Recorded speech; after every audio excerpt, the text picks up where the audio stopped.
I want to be clear about one thing before I start. I did not know what I was doing. I was 14 years old and I thought they looked hungry. That is the whole beginning of it.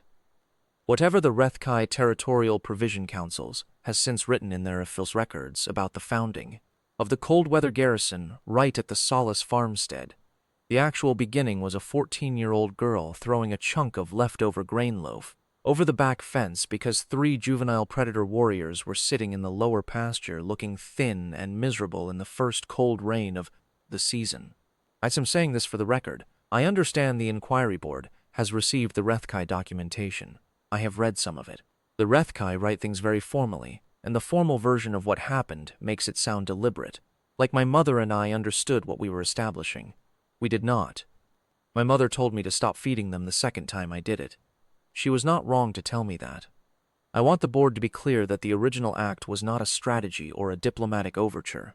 It was a child deciding that 3 animals on the other side of her fence looked cold and underfed, and acting on that observation before thinking it through. I have thought it through considerably since then. I am 14 now, which means I was 11 at the start of the events I am describing, and whatever understanding I have now, I did not have then. I am telling this as carefully as I can, which is how my mother has asked me to tell it, because she says that careful telling is a form of respect and that the inquiry board deserves our respect. My name is Marin Solace. I am 14 years old. My mother is Pella Solace, sole title holder of the Solace farmstead in the Outer Margin Resettlement Corridor, Vethkar Province, Land Block 774. We have farmed that land for 11 years. My father died in the 3rd year. Before I have any clear memory of him, beyond a large presence and the smell of taro soil and the sound of his voice low in the evening. My mother has managed the farm alone since then, and I have helped since I was old enough to carry things. We grow taro grain and keep a small herd of velk on the lower pasture. We maintain our own irrigation channels and a grain store that holds enough for the season plus a winter reserve. We do not employ outside labor. We have not needed to. It is not a large farm. It is ours. I will tell you what happened in order, as best I can remember it. The first season I am describing was the one 3 years ago, when I was 11. The Rethkai had been passing through Vethkar province in larger numbers that season. There had been some kind of territorial restructuring in the outer margins. I did not understand the politics then, and I am not sure I understand them much better now, except that several Rethkai training cohorts had been displaced from their usual ground routes following some kind of agreement among the outer margin territorial commanders, and the displaced cohorts had been moving through the resettlement corridor lands in transit. My mother had seen adult Rethkai at a distance twice that season, crossing the far end of the lower pasture at night, moving in the quiet, disciplined way that adult Rethkai move when they are traveling with purpose. She had not been frightened exactly, but she had been watchful. She knew what Rethkai were. Everybody in the outer margins knows what Rethkai are. They are the armored predator warriors of the Vethkar outer territories. They stand roughly 2.5 meters at full adult height, sometimes taller, the larger adults achieving something closer to 2 meters 80 at the shoulder. Their scales run in layered plates of a color I can only describe as hammered bronze green, the particular green of old metal left out in rain, which deepens toward bronze at the scale edges and brightens toward the base where the new growth comes in. Their eyes are amber, very bright, and they have a way of holding still that is not like how prey animals hold still. Prey animals hold still because they are frightened. Rethkai hold still because they are deciding. There is a difference. You learn to see it after a while, the same way you learn to tell the difference between a velk that is resting and a velk that has gone somewhere internally in the way animals go, somewhere when they are very frightened. Adult Rethkai are heavily armored. They wear their own scales as primary armor, and over that they add beaten plate harness when in formation. The harness fit at the shoulder joints and across the chest in a pattern that I later learned varies by unit and by rank. Their foreclaws are retractable, housed in sheaths of thickened scale along the inner foreleg. When they retract the claws fully, the foreleg looks almost blunt, almost inoffensive. They do not retract them for your benefit. They retract them when they have decided something is not a threat. I did not know any of this when I was 11. I have learned most of it since, partly from observation, and partly from the Rethkai territorial education packets that the Inquiry Board's office kindly forwarded to our homestead after the incident with Inspector Osvan. which I will get to in due course. What I knew when I was 11 was that 3 juvenile Rethkai were sitting on the lower pasture fence line on a cold, wet evening in the first hard rain of the season, and they looked thin. I could see their scale plates were not lying flat the way healthy Rethkai scales lie. They were slightly lifted, the way a cold animal's fur lifts to trap warmth against the skin, and the juveniles were hunched in a way that grown Rethkai do not hunch. They were sitting very close together, which I later learned juveniles do when they are cold, and do not have a pack shelter to retreat to, sharing the residual heat of each other's body warmth through the scale-to-scale contact at their flanks. My mother had gone inside. I was supposed to be finishing the evening grain check in the store shed. I had a half loaf of taro grain bread that I had been eating while I worked, because my mother lets me eat, while I do grain checks, if I keep it away from the seed stock. I stood at the fence for a while watching them. They watched me back. Nobody moved for a long moment, the 3 of them on one side of the fence, and me on the other, in the rain, all of us getting wet. I threw half the loaf over the fence. I am not sure what I expected. I think I expected them to scatter. They did not scatter.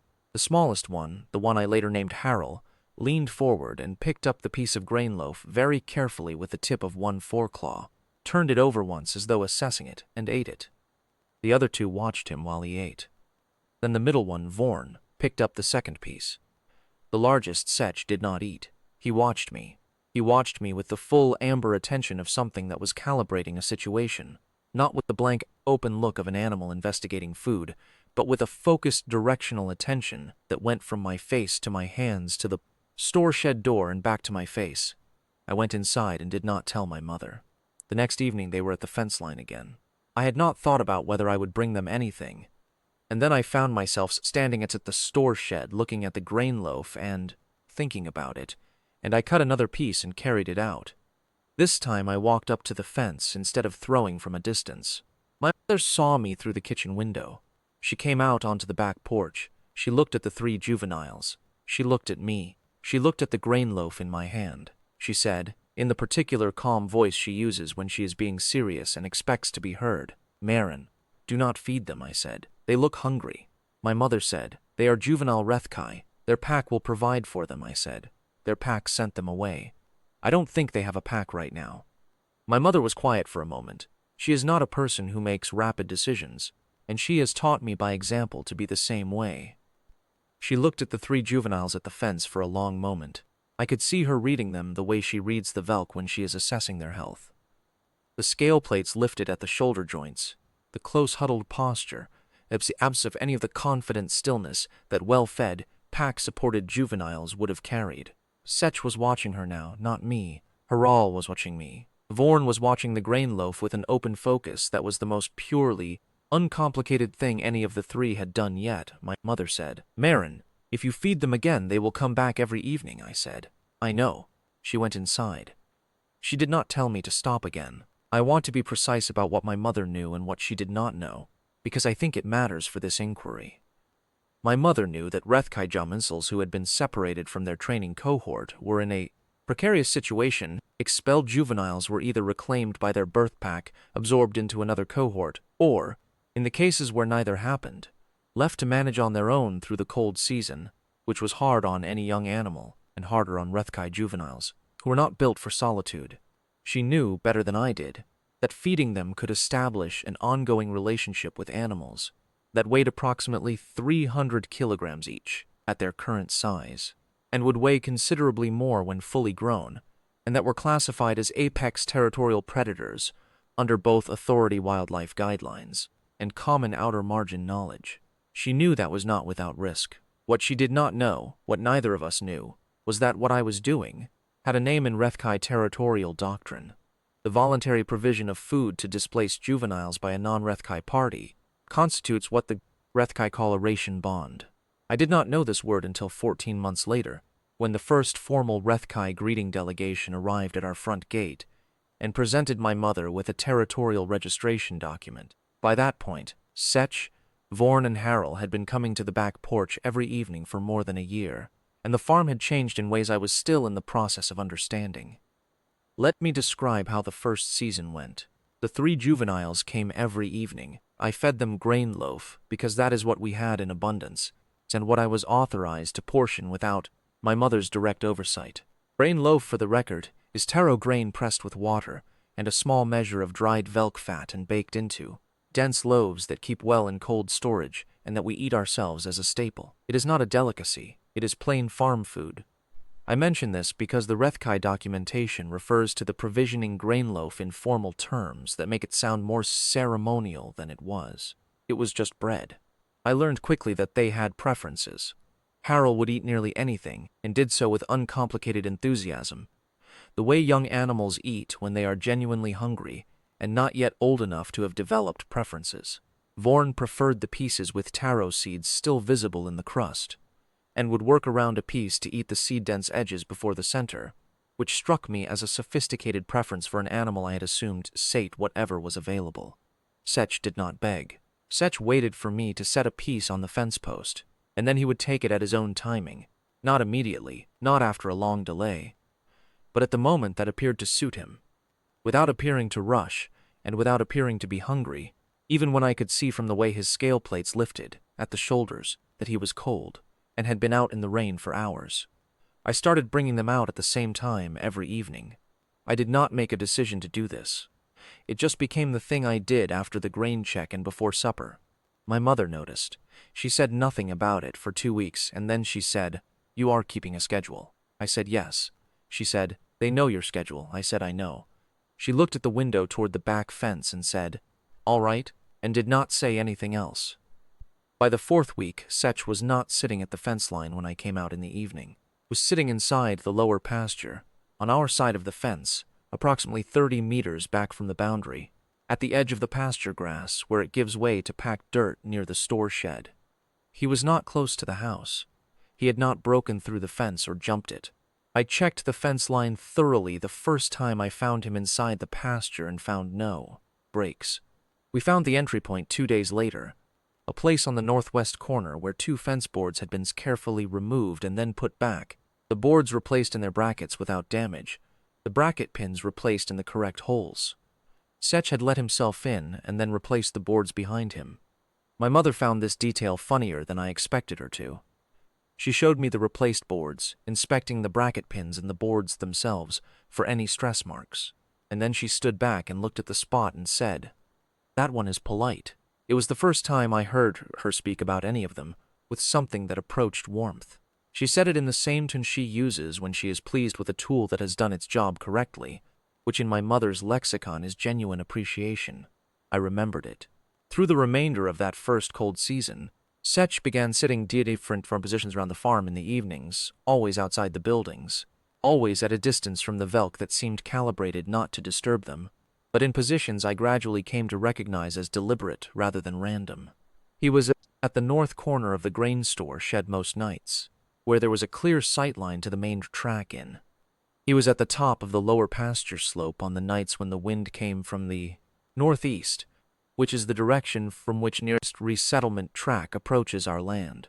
He was near the back porch steps on the nights when my mother worked late in the fields and came in after dark. I was 11 years old. I did not think of the word patrol. I thought of it as Setch keeping me company while I did chores, because that is the plainest description of what it felt like. He did not interact with me directly during these evening circuits. He simply occupied the space, in the particular occupied way that large, calm things occupy a space and make the space feel more settled. Vorn and Harold continued to use the fence line as their primary boundary. They came when I came, they ate, and they left when I went in for the night. But they began to linger longer each week, staying after the food was finished, sitting together at the fence and making the low subsonic chest rattle sound that I had learned to recognize. It is not a loud sound. It is the kind of sound you feel more than hear, a vibration in the air, low enough to be below the threshold of what you consciously notice, that you become aware of gradually, the way you become aware of a change in temperature, or the cessation of a sound that had been running continuously in the background. I told my mother about the chest rattle one evening when she came out to call me in. She had already heard it. She said she thought it was probably a proximity acknowledgement sound. She had looked it up in a general outer margin species guide at the Central Settlement Library, and that in the contexts described it indicated the animals were comfortable with their immediate surroundings and the beings within them. She said this with the careful neutrality of a person filing away new information without yet knowing what weight to give it. The cold season ended. The juveniles came less regularly and then not at all for several weeks. I was not alarmed. I was mildly sad, in the way you are sad when something pleasant becomes absent. I went back to the grain chicks without the grain loaf, and the back porch fence was just the back fence again. And I found that I had gotten used to the chest rattle sound and missed it in the evenings in the way you miss a familiar background sound when it stops. They came back in the second cold season. They were bigger. All three of them had grown noticeably through the intervening months, Setch especially, whose scale plates were now lying flat and close in a way that indicated health, rather than the cold-raised adolescent scrawniness of the first season. His color had deepened too, the hammered bronze green richer and more settled. The scale edges carrying more of the bronze tone that I would later learn indicates a Rethkai moving toward adult coloration. Harald had grown taller, and his movements had lost some of the uncertain quality they'd had in the first season, replaced by a more deliberate economy. Vorn was broader through the shoulders, and he had developed the habit of testing the ground before he put his full weight on it. A small careful gesture that I would see in adult Rethkai later, and understand as a sign of spatial awareness developing. They were not the thin, huddled juveniles I had first seen. They had the beginning look of what they were going to be. They appeared at the fence line on the first cold evening of the second season, as though no time had passed. Harald was at his usual position. Vorn was at his. Setch was already inside the lower pasture, already at the north corner of the grain store shed, already in the position that had become his. My mother and I stood on the back porch for a moment when I noticed them. My mother said, without particular inflection, "I suppose you are going to feed them," I said. "Yes." She looked at Setch at the grain store shed corner. She looked at Harald and Vorn at the fence. She went inside without saying anything else. I went to the store shed and cut the grain loaf, larger pieces than the first season, because they were larger. It is during the second season that things began to change in ways I found harder to explain at the time. I will try to describe them accurately because the inquiry board will need to understand how we arrived at the Rethkai documentation, and the documentation does not explain the steps, it only records the conclusion. Setch's position keeping became more regular. He began to be at certain locations at consistent times. The grain store shed corner at the start of evening, the eastern rise by the time the light faded, the back porch steps by full dark, with the consistency of an animal following a deliberate pattern rather than a random one. I noticed this over the course of several weeks and began checking my observations against the previous week's patterns, and found that the regularity was genuine. He was following a route, not a search pattern, not territorial marking, a watch route, circuit by circuit, returning to each position on a schedule. I told my mother this. She said, "How long has he been doing it?"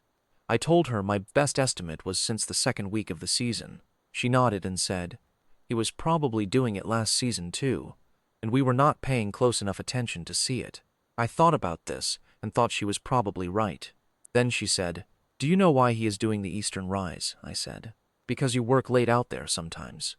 She looked at me for a moment. She said, "Yes, that is what I think too." She went to the window and looked at the eastern rise, where Setch was sitting in the last of the light. She was quiet for a moment. Then she said, "We should acknowledge it."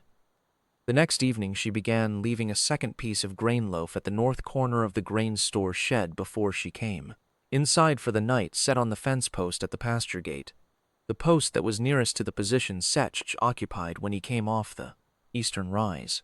She set it there the way she sets the Velk feed in the trough, a regular, unremarkable provisioning act, neither ceremonial nor casual, just something done at the right time in the right place. Setch began taking it from the post every evening. Harald, in the second season, began doing something that I found harder to understand. He began watching my mother do farm work with a focused, deliberate attention that was qualitatively different from the way animals watch human activity out of general curiosity.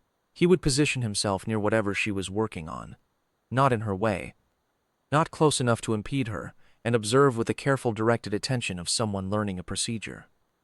He watched her mend fence boards, noting the sequence of steps. He watched her sort seed stock, following the categorization process she used. He watched her repair the taro's irrigation channels after a hard frost broke 3 of the joints, and he watched this more than once, on multiple repair sessions, until I think he understood what she was doing and why. I mentioned to my mother that Harold seemed to be watching her work. She said she knew. She said she thought he was learning the farm. Not learning in the way an animal learns where the food is kept, but learning in the way a person would if they were new to a place and wanted to understand how it functioned. I said, "Why would he want to know that?" She said, "I don't know exactly, but he watches the same things more than once. He is not doing it out of boredom." She was right, and I know this because Haral, at some point in the middle of the second cold season, began to help, not in response to requests, not following commands. He simply began appearing at the places where work was needed and doing something about the need. The fence gap in the lower pasture's northwest corner that had been compromised since autumn. Harold moved 2 large field stones from the base of the pasture slope and placed them against the post, one on each side, stabilizing the post in its socket. The stones were each the size of a large grain sack and too heavy for me to move without machinery. He placed them with the careful precision of someone who had thought about the load distribution before moving anything, and when he was done, the post was solid. The irrigation channel joint that kept cracking because the soil beneath it had been softened by the autumn rains. Haral packed the soft zone with flat river stones taken from the creek bed at the southwest edge of the property, building a supporting bed beneath the joint over the course of 2 evenings, working methodically in the way my mother works. No rushed movements. Each stone placed and tested before moving to the next. When he was finished, the joint stopped cracking. My mother found the packed joint on the 3rd morning after Harold finished it. She stood at it for a long time without saying anything. Then she crouched down and ran her hand along the stone bed, testing the placement. She looked up at me. She said, "This is not an obvious fix." I said, "I know," she said. "This is the fix I was planning to do myself when I had the time." I said, "I know. I watched him do it." She looked at the creek bed visible in the distance and looked back at the stone work and said, "He is paying attention to what needs doing, not just to what is there, to what needs to happen." I said, "Yes." She stood up and looked in the direction Harold usually came from and said, "We should acknowledge it." The next evening, before I brought out the regular grain loaf, my mother came out onto the back porch and set a separate portion on the low fence rail, closest to where Harold usually sat at the start of the evening, a larger piece than the usual portions, and a piece of dried Velk jerky alongside it, which was a different provision, not grain. We ate Velk jerky ourselves, as it was more valuable than grain loaf by a significant measure. My mother set it there without ceremony and came back inside. Haral looked at the portion when he arrived at his position. He looked at my mother, who was visible through the kitchen window. He looked at the portion again. Then he picked up the jerky first and ate it carefully, before taking the grain loaf. I later learned from the Rethkai education packets that in Rethkai provision protocol, accepting the highest value item first from a provisioning offer is a formal acknowledgement of the offer's validity. It is not instinctive. It is a deliberate social act with a specific meaning. The offer has been assessed, recognized as genuine, and accepted in full. Haral was 11 or 12 months old at the time I am describing. He had learned this protocol from somewhere. Vorn sat at the fence and made the subsonic chest rattle for a long time that night. I am going to try to compress the account of the second season's later months, because the inquiry board has asked me to be thorough, but also to reach the incident with Inspector Osvon before the end of the day, and I have a tendency to linger over details. What I will say is that by the late second season, the farm had settled into rhythms that included the 3 juveniles as naturally as they included the Velk morning count and the evening grain check. Setch on the eastern rise, Harold at his maintenance positions, Vorn at the fence railing with the chest rattle that had become the sound of evening on the Solace farmstead, and others at the outer fence line. This began in the middle of the second season. Adults, sitting at the outer fence boundary, not the inner fence line where Setch came and went, but the outermost edge of the property where the landmark posts stand. 2 at first, then 4, then more over the weeks. They sat at the outer fence line and watched the farm, not threateningly, with the particular observational stillness I had come to associate with Rethkai attention when something had their genuine regard. My mother saw them, she said. "I think the 3 juveniles are telling their people about this place, and their people are coming to see it," I said. "Is that good?" she said. "I think it depends entirely on what they decide they are seeing." She was calm when she said this. My mother is almost always calm, which has the effect of making me calmer too, which is sometimes the right thing. In this case, it was the right thing. By the end of the second season, the adults coming to the outer fence line included what I could tell, from their scale coloration and the weight of their harness, were senior members of their formations. Not the young adults, whose harness was plainer and whose bronze green was lighter. The ones whose scale plates had deepened to toward the older bronze, heavy and settled, and whose harness showed the careful maintenance of equipment that had been in use for many years. One of these seniors, late in the second season, came to the inner fence line for the first time. He did not come to the back porch. He stopped at the inner fence and sat there, approximately 10 meters from the porch steps, and looked at my mother for a long moment. My mother had come out to get something from the store shed and found him there. She looked back at him without alarm, in the way she had looked at everything about this situation from the start. Paying attention, making no sudden moves, not projecting anything she did not feel. He made a sound, not the chest rattle I knew, something lower, more deliberate, single-noted. Then he looked at the back porch, specifically at the spot on the porch steps where Setch sat in the evenings. He looked at the porch for a long moment. Then he looked back at my mother. My mother said, "Good evening." He looked at her for another moment. Then he left. I asked my mother afterward what she thought had happened. She said she thought he had come to assess the arrangement, to see the farmstead with his own eyes, and make his own judgment about it, the same way you go to look at a piece of land or equipment yourself before committing to it, even if you trust the report you have been given. She said it without bitterness. She said it as plain description. He was back twice more before the end of the second season. Each time he sat at the inner fence for approximately 20 to 30 minutes, watching the evening activities, the grain loaf portioning, Setch taking the post provision, Haral at his maintenance position, Vorn and the chest rattle, and then left. He never spoke. He never made the deliberate single note again. He watched. My mother began calling him the compact elder in our household conversations, without knowing she had chosen a term that had Rethkai precedent. The third cold season was the one that is Inspector Osvan's visit. The farm, by the start of the third season, had settled into what I can only describe as a working ecology. Setch was at his positions. Harrell continued his maintenance work, which had expanded to include checking the Velk fence lines and, on 2 occasions, shifting heavy lumber that my mother needed moved for the grain store repair, carrying pieces that would have required machinery or 2 adults to manage alone. Vorn sat at the back porch railing most evenings and appeared content to be present without particular purpose, which I found humanizing in a way I could not have articulated at 11, but can say more clearly now. He was there because he wanted to be there. The chest rattle had become part of the evening sound the way the Velk settling calls are part of the evening sound. The compact elder came once at the start of the third season. He sat at the inner fence for perhaps 25 minutes and watched the back porch. Routine. Then he came twice more, approximately 6 weeks apart, each time the same observation, the same measured departure. The outer fence line ranged between 8 and 30 adults on any given evening, depending on transit patterns through the outer margins. My mother had stopped counting. She had decided it was not useful information, and that counting was a kind of vigilance she did not want to build into the routine. The resettlement order arrived on a plain authority notice paper, delivered by the standard post rider on a morning in late mid-season.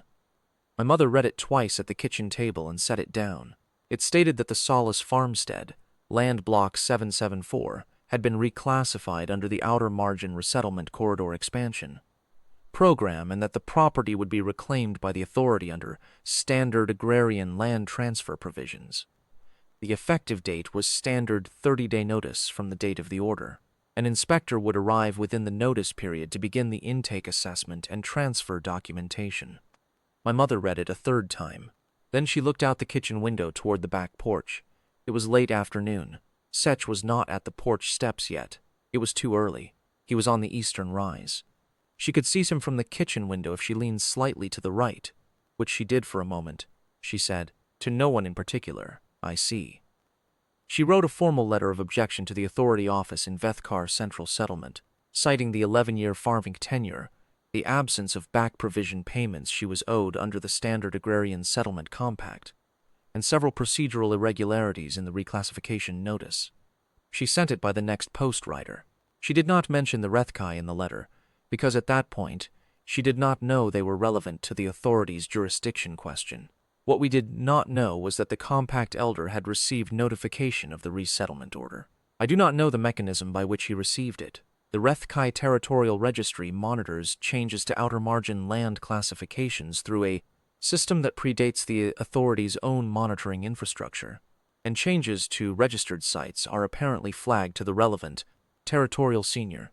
The Solace farmstead had been in their registry for, at that point, approximately 14 months, since the formal ration bond designation was first logged, which I have since told was done retroactively to the date of my first grain loaf provision in the first cold season.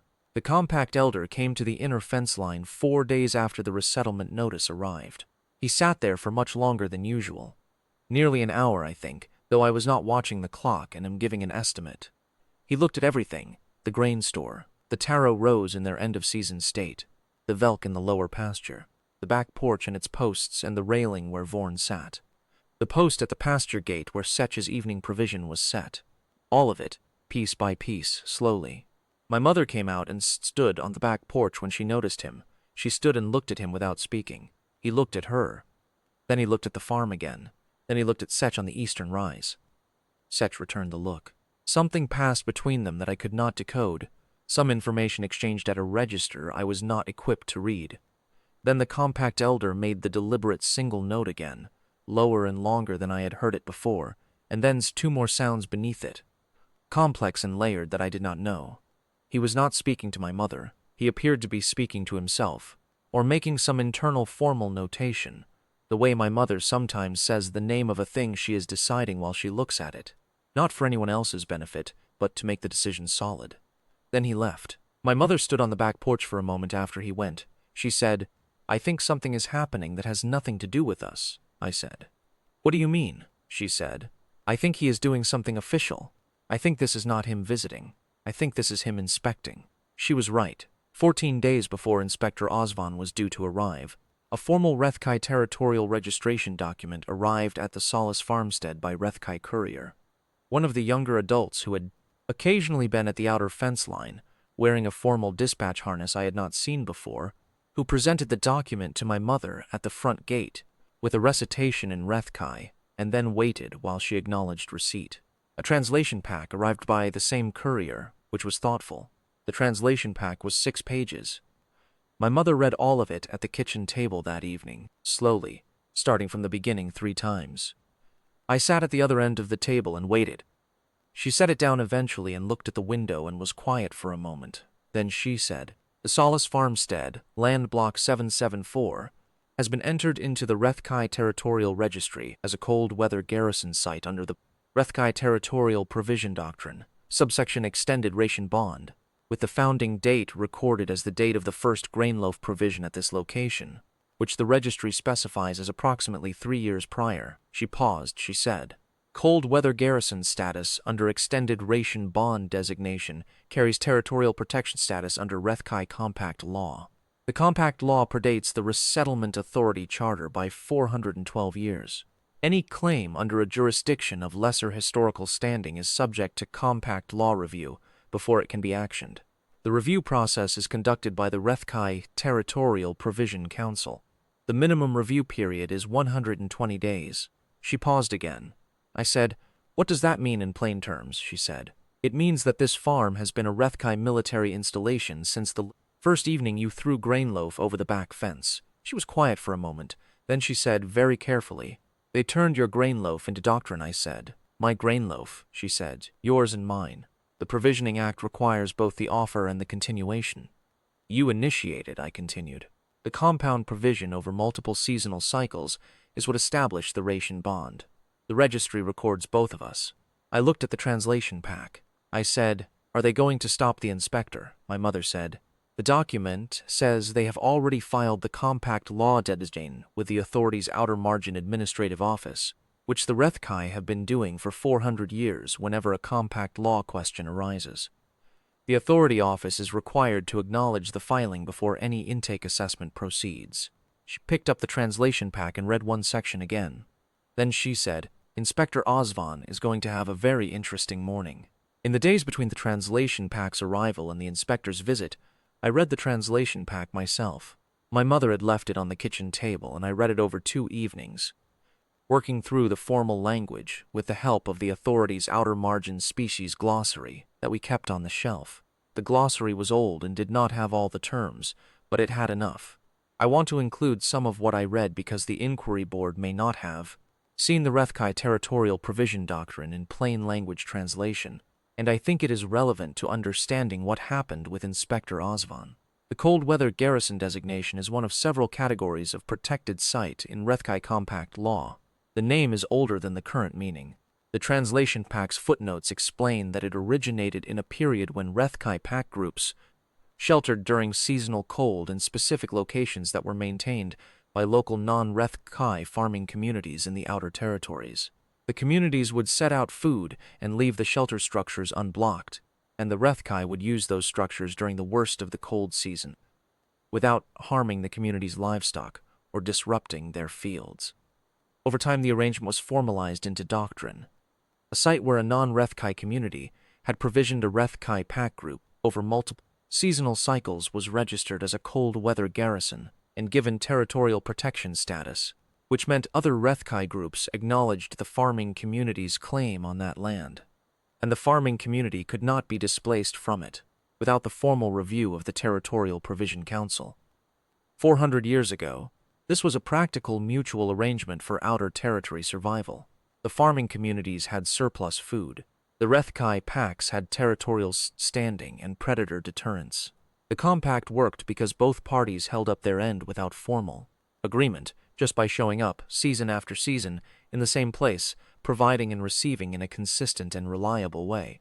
The translation pack noted that the cold weather garrison designation had not been formally invoked in the Vethkar outer margins for approximately 67 years.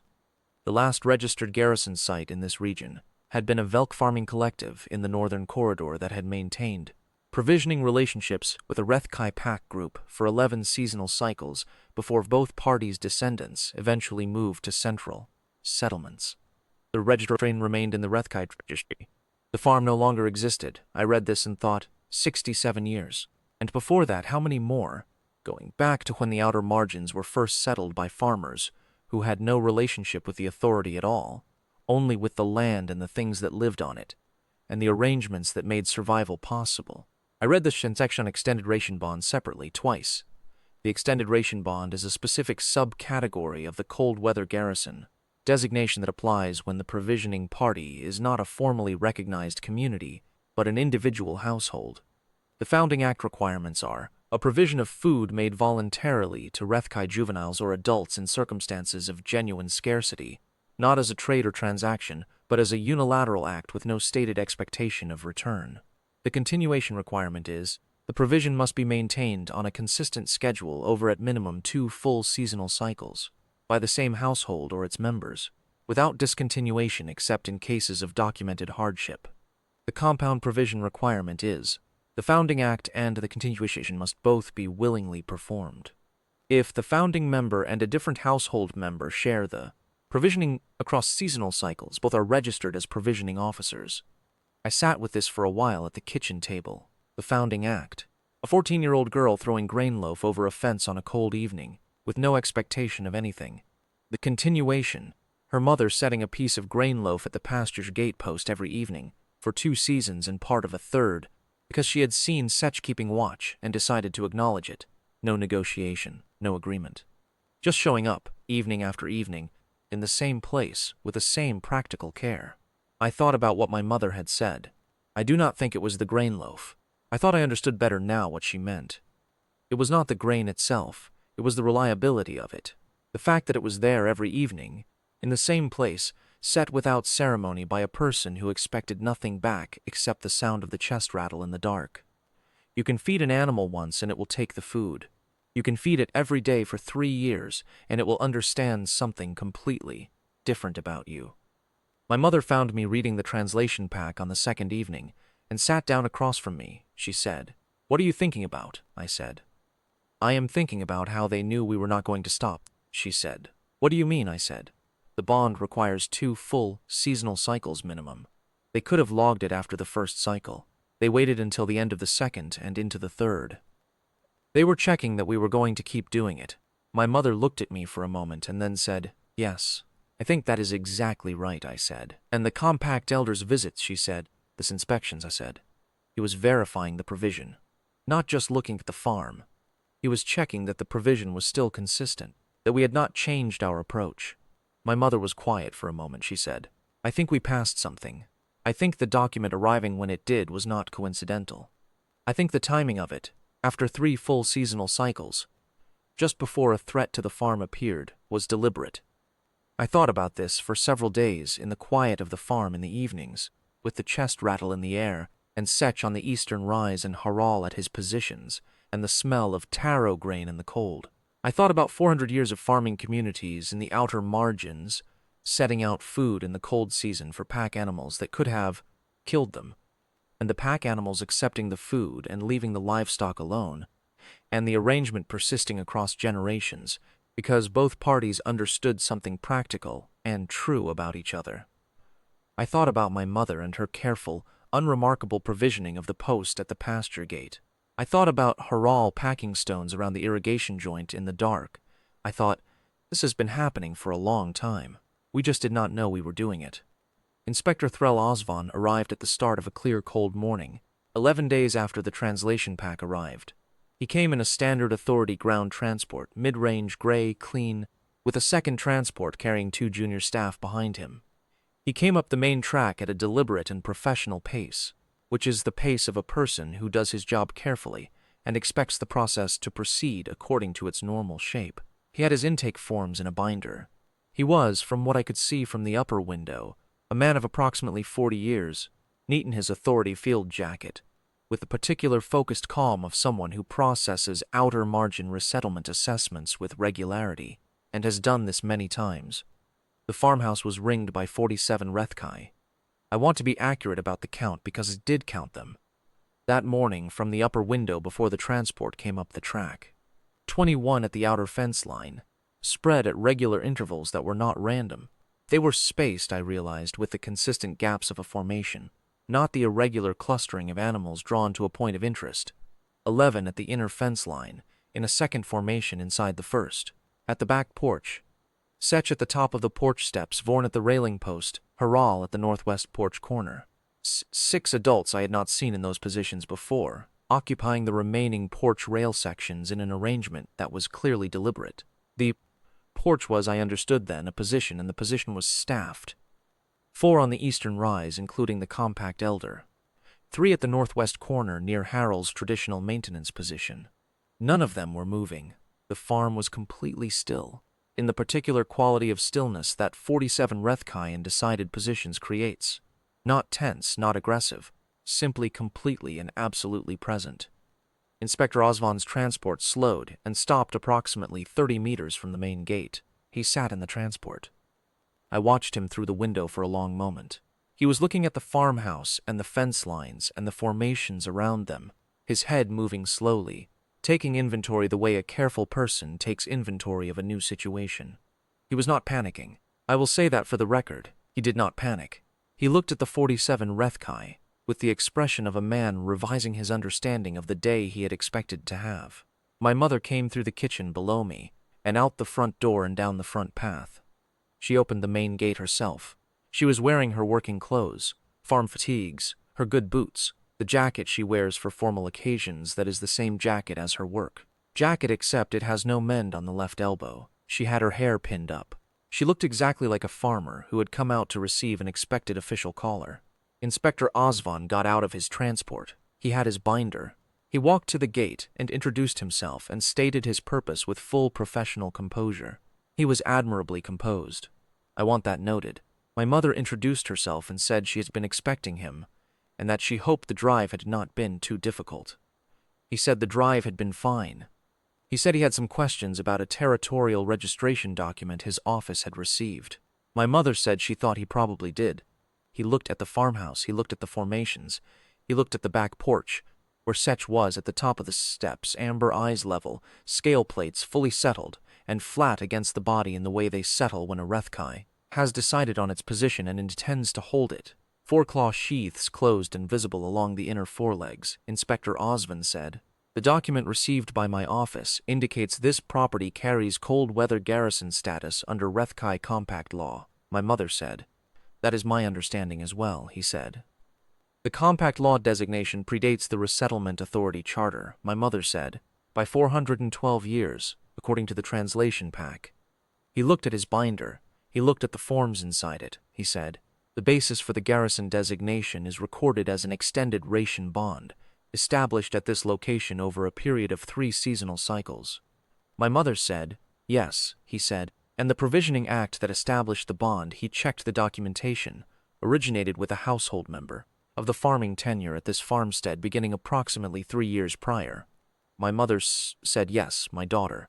She was 11 when she started. Inspector Osvin looked at the documentation for a moment. He looked at the farm. He looked at the 47 Rethkai who were looking at him. He said, I am required to note that cold weather garrison designation under extended ration bond requires the registration of a permanent provisioning officer under compact law. Has a provisioning officer been designated in the registry documentation? My mother said, I believe so, yes. My daughter is listed as the initiating provisioning officer. I am listed as the continuing provisioning officer. The compound provision is what established the bond, as I understand it.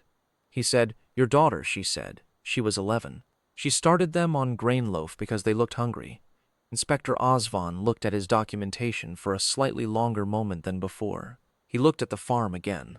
Slowly, the taro rose in the grain store, and the velk in the lower pasture and the back porch with Setch at the steps, and the compact elder on the eastern rise, and all 47 of them in their positions around the perimeter of a farm that had been in our family for 11 years and had been in the Rethkai Territorial Registry, it turned out, for 3. He said, I see, my mother said. Would you like to come in? I have tea on, he said. Thank you, no. I think I have what I need for this visit. I will be in contact with my office regarding the compact law review process.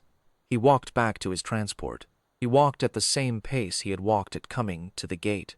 He got in. The junior staff who had not gotten out drove their transport back down the track behind him. Inspector Fosvin's transport followed. The 47 Rethkai did not move until both transports had cleared the outer property boundary, and the sound of the engines had faded. Then Setch rose from the back porch steps and came down the front path to where my mother was standing at the open gate. He stood beside her. He did not touch her. He stood close enough that she could have put her hand on his shoulder without reaching. And after a moment she did put her hand on his shoulder, flat against the bronze-green scale plate, and held it there. Setch made the subsonic chest rattle, very low and very steady for a long moment. Then he walked back to his position on the eastern rise, where the compact elder was beginning to descend. My mother came inside. She closed the front door and stood in the kitchen for a moment. Then she sat down at the table, I said. Are we all right? She said, yes, I think we are all right, I said. Did you know they were going to do that? All 47? She said. I knew the compact elder had filed the documentation. I did not know the scale of what they would send. I sat down across from her. I said, I didn't know taro grain loaf could do that. My mother looked at me for a moment. She said, I do not think it was the grain loaf, I said. Then what was it? She thought about this for a while in the way she thinks about things that matter, slowly, and from more than one direction. She said, I think it was that we saw they were hungry, and we did something about it, without making it a transaction, without asking what we would get for it, and then we kept doing it, every evening, without fanfare, without keeping score. I thought about Setch replacing the fence boards behind him so as not to leave a gap. Harrell packing stones around the irrigation joint in the cold, the compact elder standing at the inner fence line looking at everything my mother had built here over 11 years, cataloging it, the way you catalog something you have decided to be responsible for, I said. Do you think it stays like this? It's the garrison designation, she said. The translation pack indicates that the registration is permanent, unless the provisioning bond is formally dissolved by either party. Neither party has dissolved it, I said. We're still going to feed them every evening, she said. Yes, I said. And they are still going to be at the fence, she said. Yes, I believe so. Outside, through the kitchen window, I could see the outer fence line slowly thinning as the formations dispersed back into the outer margins, moving in the quiet, purposeful way of things that have completed what they came to do. But Setch was still on the eastern rise. Harral was at the northwest corner. Vorn was at the back porch railing, and the subsonic chest rattle was in the air, low and steady and continuous, the sound of something alert and settled at the same time. My mother got up and went to the store shed and cut 2 pieces of grain loaf. She brought one back and set it on the post at the pasture gate. It was mid-morning. It was not evening yet. She set it there anyway. I went and stood beside her at the porch railing for a while, and we watched the eastern rise. And Setch was there, and the cold air had the particular quality it has on clear late-season mornings before the serious cold comes in, and the farm was quiet in hours. That is the account I have to give the inquiry board. I have tried to be accurate about what I knew at the time, and what I have learned since. I am available for further questions. My mother has authorized me to speak on her behalf as well as my own. I would ask the board to note, for the record, that I was trying to help 3 animals who looked cold and hungry. I would ask the board to note that my mother helped me do it, without being asked and without making it complicated. Everything else that followed, the Rethkai decided. We just showed up every evening with grain loaf, and they showed up at the fence, and over 3 seasons both sides understood something about the other. The farm is still ours. I believe it always was. I think the Rethkai understood that before we did, and decided it was worth protecting, and then protected it the only way they knew how, formally, thoroughly, and with 47 witnesses. Setch is still on the eastern rise every evening when my mother works the late taro rows. I have stopped thinking of it as anything except what it is. A large armored predator warrior keeping watch on the place he has decided is worth watching, for a family he has decided is worth keeping. My mother leaves the grain loaf at the post every evening, and he takes it at his own timing, and neither of them makes any event of it, and that is exactly right.